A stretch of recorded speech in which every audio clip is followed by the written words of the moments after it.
يوم الخميس 20 من كانون الثاني يناير الجاري، وتحت شعار إيران النووية والتهديدات الإرهابية وخرق حقوق الإنسان، ماذا بعد الحوارات والعقوبات؟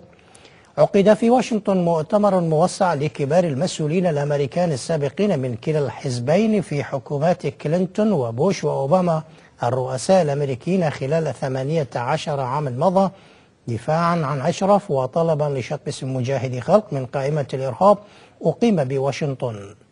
وشارك في المؤتمر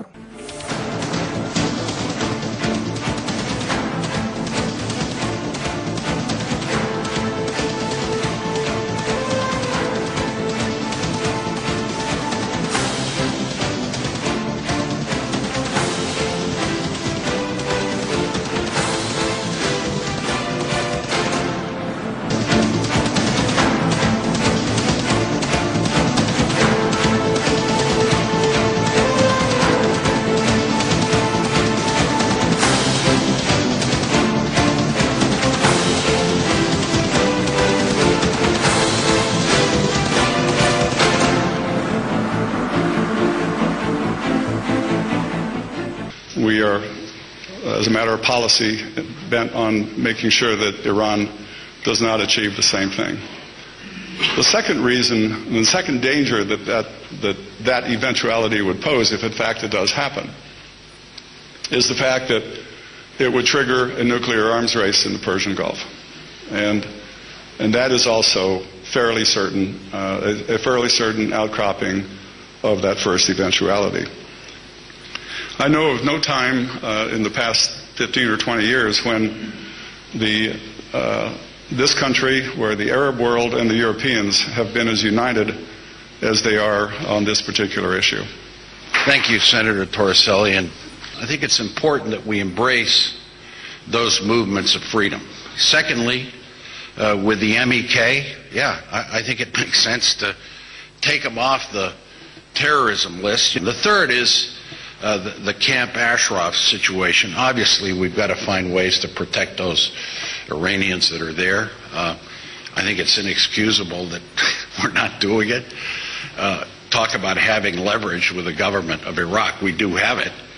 And so we should find ways to make that happen.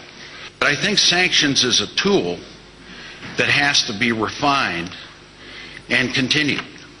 But that has to be combined with new approaches to talk to the Iranian people. One is through the MEK group, at least, and talk to them and find ways that we work together.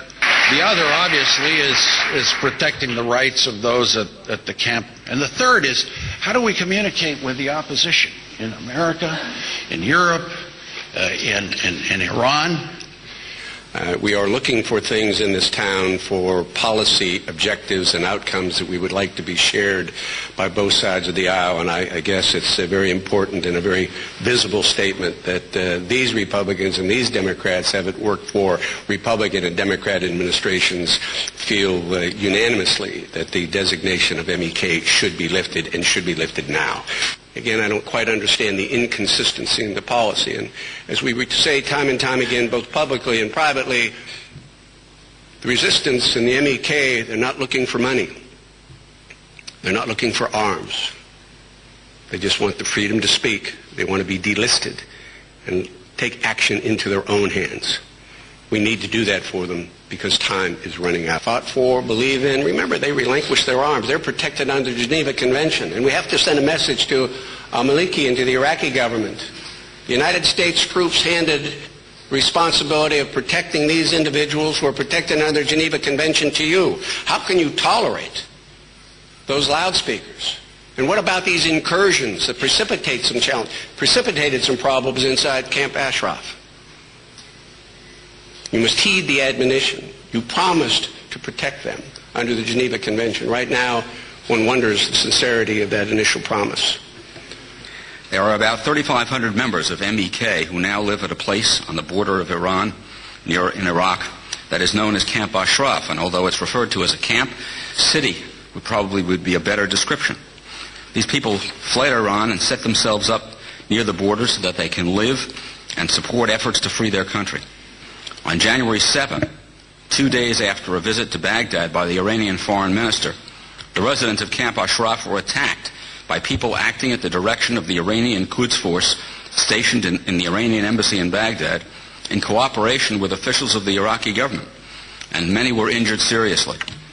The Iraqi security forces, who were supposed to be there to protect the residents of Camp Ashraf, either turned a blind eye or actually assisted the attackers, even though the government of Iraq promised the United States that it would protect the residents of Ashraf.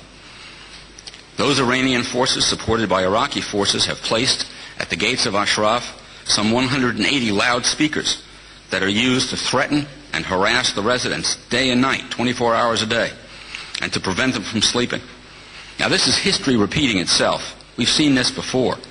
In June of 2009, Nouri al-Maliki, head of the Iraqi government, visited Tehran, supposedly for personal reasons, and the next month, in July of 2009, Iraqi security forces attacked residents of Ashraf.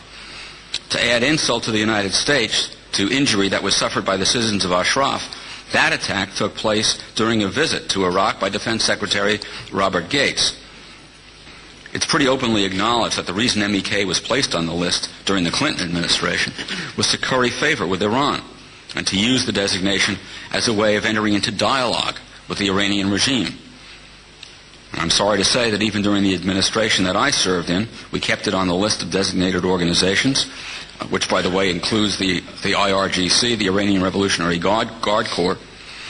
An effective way to do that would be to enter the upcoming negotiation with Iran, having taken MEK off the list of foreign terrorist organizations, which would show that we recognize MEK as a group that is devoted to restoring freedom to Iran, and that we will not use MEK and not let anybody else use MEK as a bargaining chip.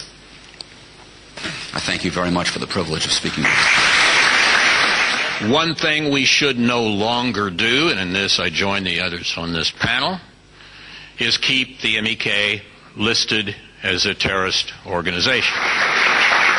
In 22 years of practicing law, I read a lot of legal decisions, and I recently read the Circuit Court's decision in the case involving the MEK versus the State Department.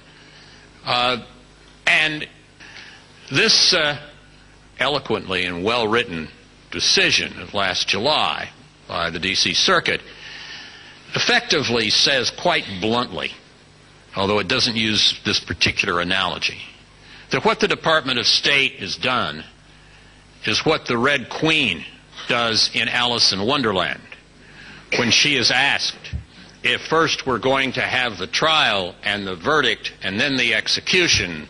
She says, oh, no, execution first, then trial. So we need to incorporate that move. The need to remove the MEK from this list of terrorists, the need to support the opposition groups and understand who they are. And we've got to change our policy and our attitudes toward the opposition. We had that illusion that there could be meaningful dialogue. We chased that illusion, and it didn't work. We now find ourselves in the 0 to 60 policy mode. It's either dialogue or military action. And I believe there's something in between we need to think about more clearly. I don't believe this regime is that afraid of international pressures and sanctions, unlike what I think most of the world believes. I think it begins internally. They fear the opposition. The Obama administration should continue to tighten the economic noose around this regime and lobby other governments to do the same. Last week, Secretary of State Hillary Clinton announced that the sanctions were having an impact on Iran's economic behavior. The administration needs to continue and intensify these efforts.